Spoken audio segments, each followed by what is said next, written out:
Por 20 anos, os Emirados Árabes Unidos foram a porta aberta do Irã, enquanto o resto do mundo se fechava. Em 2010, sanções americanas bloquearam o sistema bancário. As restrições europeias ficaram mais rígidas em 2012. O acesso ao sistema financeiro em dólar foi fechado de vez em 2018, quando Trump acabou com o JCPO e implementou a pressão máxima. Mas veja, Dubai sempre esteve aberta para a elite iraniana e, claro, para as autoridades iranianas. É exatamente assim que as autoridades iranianas conseguiram roubar bilhões, talvez até dezenas de bilhões da economia iraniana e colocar no próprio bolso. Esse sistema bancário paralelo ajudou o Irã a movimentar dezenas de bilhões de dólares por meio de empresas anônimas para redes de grupos aliados do Irã, para mísseis iranianos e, claro, para os bolsos dos comandantes da Guarda Revolucionária e suas famílias que vivem no exterior. No entanto, tudo mudou quando o Irã passou a atacar os Emirados Árabes Unidos para sobreviver. Quando essa guerra começou, os líderes iranianos rapidamente perceberam que a única maneira de se manter no poder era incendiar toda a região. E foi exatamente isso que eles fizeram. Mas agora, esses países estão revidando, e os líderes do Golfo estão em busca de vingança. Ontem mesmo, os Emirados Árabes Unidos fizeram algo que não faziam há mais de 35 anos. Eles estão saindo da organização da OPEP. Eles afirmam não querer envolvimento com o Irã. Por isso, os Emirados Árabes Unidos serão um dos maiores produtores independentes de petróleo do mundo e pretendem ir além disso. Eles também estão indo atrás de contas bancárias iranianas, da elite iraniana e, claro, do sistema bancário paralelo iraniano, do qual o regime islâmico depende. O futuro do Oriente Médio está mudando para sempre, e o regime islâmico pode não sobreviver para ver isso. Vamos começar pela OPEP. A OPEP é um cartel internacional de países produtores de petróleo, incluindo o Irã, que se coordenam para manter os preços do petróleo altos. Eles não controlam totalmente os preços do petróleo, pois há grandes produtores fora da OPEP, como os Estados Unidos, mas ainda exercem grande influência. E agora essa influência está diminuindo lentamente. Ontem mesmo, os Emirados Árabes Unidos anunciaram que vão sair da OPEP a partir de 1º de maio. Isso é daqui a 2 dias. Os Emirados Árabes Unidos eram o 3º maior produtor da OPEP, ou acho que ainda são o 3º maior produtor da OPEP até 1º de maio. Agora que estão deixando a organização, o país tem mais flexibilidade sobre quanto quer produzir. Veja, a forma como a OPEP funciona é que eles se reúnem em uma reunião, todos os líderes ou todos os representantes de todos os países, e decidem quanto cada país deve produzir. Basicamente, eles estabelecem uma cota. Assim, eles restringem a oferta ao mercado aberto e conseguem manter o preço desejado. Agora que os Emirados Árabes Unidos deixam a organização, não precisam mais seguir a cota da OPEP. Eles podem produzir o quanto tiverem capacidade de produzir. Agora, é aqui que eu quero apresentar um quadro realista, porque isso é claramente uma boa notícia, mas não é tão boa quanto muita gente está dizendo, especialmente no curto prazo. Confira a cota e a produção dos Emirados Árabes Unidos na organização. A cota da OPEP dos Emirados Árabes Unidos era de 3,5 milhões de barris por dia, mas a produção era de apenas 2,2 milhões de barris por dia. Então, eles já estavam bem abaixo da cota. Então, não era como se a cota os impedisse de produzir muito. O ministro de Energia dos Emirados Árabes Unidos afirmou que, ao sair da OPEP, podem elevar a produção para 6 milhões de barris diários, caso o mercado exija e encontrem compradores. A longo prazo, se os Emirados Árabes Unidos conseguirem chegar a 6 milhões de barris por dia, isso é definitivamente uma ótima notícia para todas as pessoas ao redor do mundo que compram petróleo, basicamente pessoas como eu e você. Provavelmente não é uma boa notícia para as empresas de petróleo, mas quem se importa? Veja, os Emirados Árabes Unidos produzem bem menos que a cota da OPEP, não por causa da organização, mas sim do Estreito de Hormuz. O Estreito de Hormuz está bloqueado pelo Irã, impedindo a passagem de navios e petroleiros. E por causa disso, os Emirados Árabes Unidos não têm produzido tanto quanto a OPEP permite. Mas eles têm uma alternativa. Dê uma olhada neste mapa. Veja, os Emirados Árabes Unidos possuem um oleoduto que atravessa o país e entrega o petróleo do outro lado, contornando o Estreito de Hormuz. Antes, os Emirados Árabes Unidos apenas transportavam petróleo do campo ao porto mais próximo, de onde o navio-tanque o levava pelo Estreito de Hormuz até o comprador. Com o Irã fechando o Estreito de Hormuz, os Emirados Árabes Unidos estão transferindo petróleo internamente por oleoduto. Mas, infelizmente, esse oleoduto não tem muita capacidade. Acho que ele tem capacidade para cerca de 1,5 milhão de barris de petróleo por dia. E esse é o gargalo, não o estrangulamento. Esse é o gargalo no momento. Ou seja, os Emirados Árabes Unidos podem produzir mais, mas não podem exportar mais, até que o Estreito de Hormuz seja reaberto. E é por isso que eles estão produzindo muito menos do que têm capacidade para produzir. Mas, a longo prazo, isso não é uma boa notícia para o Irã, pois mostra que os Emirados Árabes Unidos não querem envolvimento com o país. E se você fosse um ministro ou cidadão dos Emirados Árabes Unidos, saberia o motivo. Veja o que o Irã fez nos últimos 60 dias. Veja, durante a guerra, o Irã disparou mais foguetes e mais mísseis contra os Emirados Árabes Unidos do que contra qualquer outro país que atacou. Isso inclui Israel, que era um país que estava atacando o Irã diretamente. Mesmo assim, o Irã revidava contra os Emirados Árabes Unidos, destruindo aeroportos, portos e instalações de petróleo, tudo o que conseguiam atingir. Para os Emirados, isso não fazia sentido, pois nunca autorizaram os Estados Unidos a usar suas bases ou espaço aéreo para atacar o Irã. Eles não estavam envolvidos nessa guerra. O Irã se irritou porque os Emirados Árabes Unidos participam dos Acordos de Abraão, sendo um dos poucos países do Oriente Médio que reconhecem Israel como Estado. Por isso, o Irã atacava os Emirados Árabes Unidos mais que outros países da região. E claro, o Irã também pensou que se atacasse prédios civis e apartamentos civis dentro de um país, talvez isso colocasse mais pressão sobre os Estados Unidos para acabar com essa guerra. Eles queriam realizar ataques terroristas esperando que o regime sobrevivesse. Os ministros e cidadãos dos Emirados Árabes Unidos não esqueceram disso. Na verdade, eles estão dizendo publicamente que não há como voltar atrás depois do que o Irã fez. Eles nunca vão conseguir reconstruir a confiança com o regime iraniano. Ouça só! Para reconstruir seu relacionamento na região, e realmente precisa disso. E eu digo reconstruir o relacionamento porque reconstruir a confiança, eu acho que isso não vai acontecer. São duas coisas diferentes. Você não pode ser atacado com 2.800 mísseis e drones e depois vir falar comigo sobre confiança. Isso vai levar muito tempo. Do ponto de vista iraniano, acreditavam ser necessário atacar prédios residenciais e aeroportos em outros países, pois viam isso como única forma de sobrevivência do regime. Mas, infelizmente, veja, o Irã é muito, e quero dizer muito dependente dos Emirados Árabes Unidos. E essa dependência vai voltar para assombrá-los depois do que fizeram nesta guerra. Para entender do que estamos falando aqui, dê uma olhada neste anúncio do Tesouro dos Estados Unidos, divulgado ontem. Hoje, como parte da Operação Fúria Econômica, o Escritório do Tesouro sancionou 35 entidades e indivíduos que supervisionam a arquitetura bancária paralela do Irã e facilitam a movimentação de dezenas de bilhões de dólares em ganhos ilícitos. Essas redes permitem que as Forças Armadas do Irã, incluindo o Corpo da Guarda Revolucionária Islâmica, tenham acesso ao sistema financeiro internacional, receber pagamentos de vendas ilícitas de petróleo, comprar componentes sensíveis para mísseis e outros sistemas de armas e transferir dinheiro a grupos terroristas apoiados pelo Irã. Veja, nas últimas 2 semanas, as sanções dos Estados Unidos contra o Irã aumentaram tremendamente. E essas novas sanções estão especificamente mirando empresas e pessoas que ajudam o Irã a contornar as sanções globais que foram impostas contra o regime. Tudo isso está acontecendo agora porque os Emirados Árabes Unidos realmente ajudam os Estados Unidos. Antes desta guerra, o Irã já era um dos países mais sancionados do mundo. Na verdade, eles eram o país mais sancionado antes da Rússia invadir a Ucrânia. Após a invasão, Putin ficou com a coroa. Ainda assim, o Irã não deveria ter sobrevivido tanto tempo às sanções. Mas veja, havia alguns países no Oriente Médio, como Hinton e os Emirados Árabes Unidos, que estavam dispostos a fazer vista grossa quando empresas iranianas usavam o sistema deles para driblar as sanções. Os Emirados Árabes Unidos possuem leis complexas que permitem ocultar a propriedade de empresas.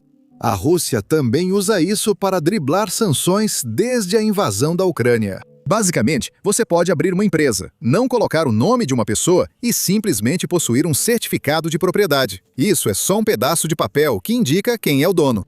E, na verdade, existem muitas empresas assim nos Emirados Árabes Unidos, que têm dezenas de bilhões de dólares em volume de negociação ou receita, sem que o mundo saiba quem está por trás dessas empresas. Isso é muito atraente para pessoas que, você sabe, querem evitar sanções. E o Irã estava tirando grande proveito dessas leis antes de essa guerra começar. Agora, eu não sei quanto a vocês, mas pessoalmente estou menos disposto a fingir que não vejo quando alguém lança 3.000 mísseis e drones contra mim. E adivinha só? Os Emirados Árabes Unidos pensam da mesma forma, porque antes dessa guerra, eles não tinham um grande problema com o Irã usando o país e o sistema bancário deles para driblar sanções. Mas agora eles têm.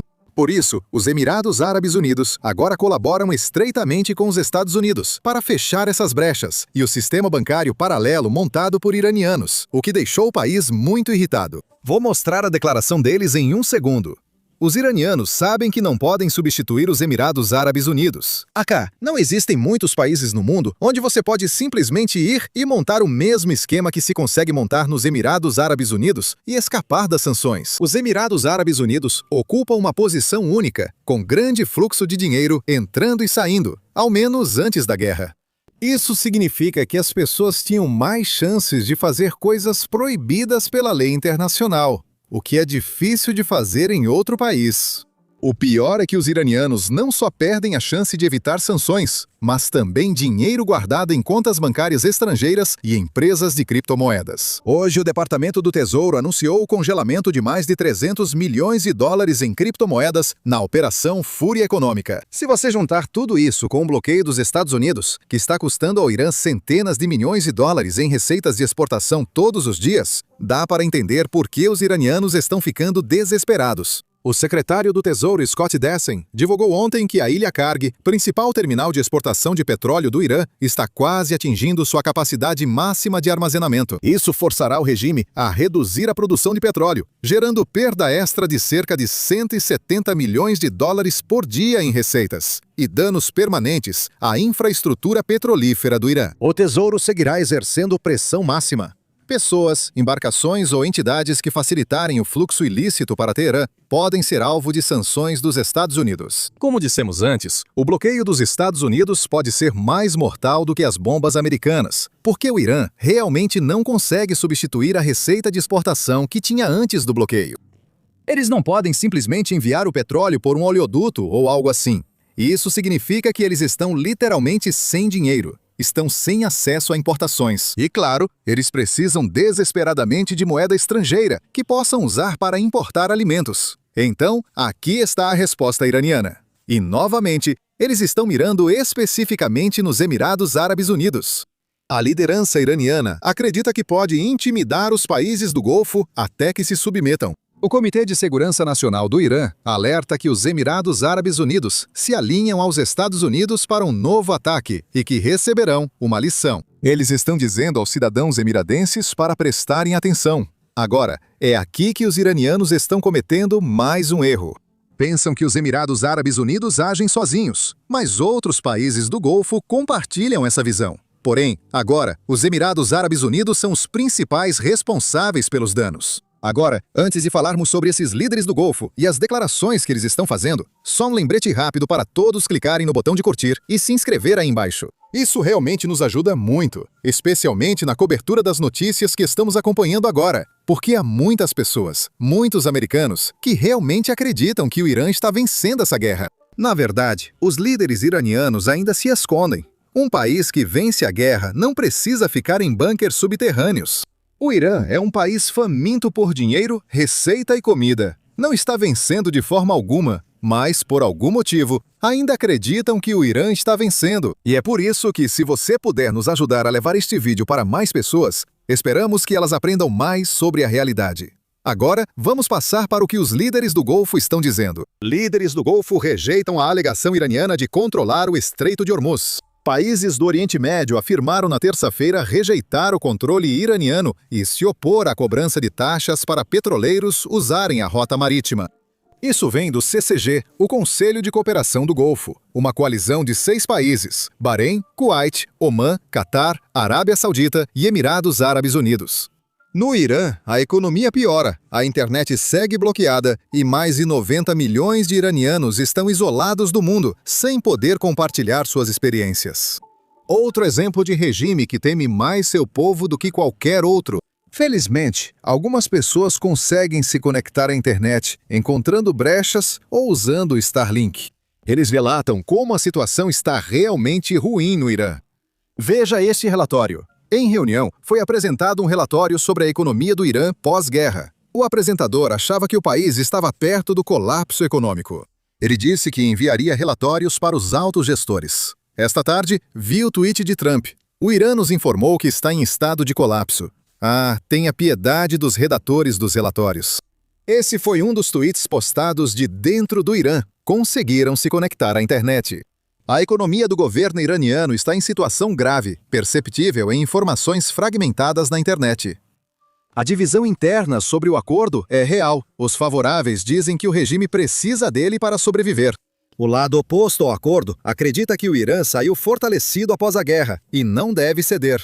Neste momento, se os Estados Unidos conseguirão extrair um acordo do Irã, depende de quanto tempo conseguirão manter o bloqueio e de quão criativos podem ser ao formular um acordo que não pareça uma capitulação do lado iraniano.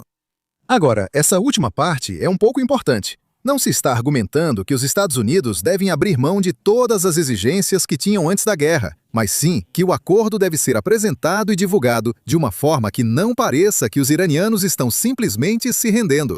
O motivo disso é que, se parecer que os iranianos estão se rendendo e se os Estados Unidos se vangloriarem demais, vai ser difícil para a delegação iraniana convencer a Guarda Revolucionária ou até mesmo o público iraniano, especialmente o público que apoia o regime islâmico. Por isso, se o acordo for apresentado de modo que os Estados Unidos obtenham tudo o que querem sem o Irã parecer rendido, o Irã perdeu a guerra. Isso é algo que o ex-presidente George H.W. Bush fez muito bem quando a União Soviética colapsou em 1991. Ele não queria se vangloriar que Estados Unidos e Ocidente venceram a Guerra Fria. Ele estava mais focado em garantir que pudéssemos administrar esse colapso de uma forma que não criasse um grande problema para o resto do mundo. É aqui que quero trazer a atenção de vocês de volta para a reunião que aconteceu no Paquistão há cerca de 3 semanas. Depois dessa reunião, vimos alguns relatos, ou talvez até durante a reunião, vimos alguns relatos serem divulgados. Diziam que os Estados Unidos não viam a proibição do enriquecimento pelo Irã como enriquecimento zero, mas sim como uma moratória. Ou seja, o Irã não enriqueceria nenhum urânio pelos próximos 20 anos. E depois disso, espera-se que um novo acordo seja feito. Agora, é claro, essa parte sozinha não nos diz muito sobre se o acordo é bom ou não do ponto de vista dos Estados Unidos. Mas se de alguma forma conseguirmos acertar todos os outros detalhes e ainda assim fazer com que o Irã concorde em não enriquecer urânio por, digamos, 20 anos, 30 anos ou 15 anos, não sei ao certo quanto tempo seria no acordo final, de certa forma, isso seria positivo. Alguns ficarão insatisfeitos, pois iniciamos essa guerra exigindo enriquecimento zero. Ou seja, o Irã teria que aceitar nunca mais enriquecer urânio. E 20 anos não é exatamente enriquecimento zero. Mas, desde que possamos implementar outras salvaguardas e o Irã não esteja fazendo nada por fora, como construir uma instalação de enriquecimento enquanto aguarda o prazo de 20 anos, tudo bem. Se pudermos evitar esse tipo de situação que tivemos com o acordo de 2015, acho que isso pode funcionar. Novamente, realmente depende de todos os outros detalhes. Não podemos afirmar se é ou não um bom acordo sem todos os detalhes. Vamos aguardar o que acontece. Ontem falamos sobre o fato de que o Irã está enviando aos Estados Unidos uma segunda versão de uma proposta de paz, porque os Estados Unidos rejeitaram a primeira. Até agora, não sabemos se a segunda versão já foi enviada aos Estados Unidos, nem seu conteúdo atual ou futuro. Por isso, não abordei essa parte no vídeo. Assim que tivermos mais informações, faremos um vídeo atualizado. Então, não se esqueça de clicar no botão de curtir e se inscrever aqui embaixo. E eu vejo vocês no próximo vídeo. Agora, para entender por que o Irã está agindo da forma que está agindo agora, precisamos voltar e olhar como o Irã chegou onde está hoje. Isso não significa apenas voltar a 1979, quando aconteceu a Revolução Islâmica. Na verdade, precisamos voltar ainda mais, até quando a dinastia Qajar governava o Irã no século XIX. e analisar como as decisões que a classe dominante tomou naquela época ainda afetam o Irã até hoje. Pois é, adivinha só? É exatamente isso que estamos fazendo no nosso podcast, em várias partes que acabou de ser lançado hoje. Então, se você é alguém que se interessa pela história do Irã e por como chegamos até onde estamos hoje, com certeza vá conferir. Você pode assistir clicando nos links na descrição, ou pode simplesmente assistir clicando na tela final que aparece para você, basicamente clicando no vídeo que está na sua tela.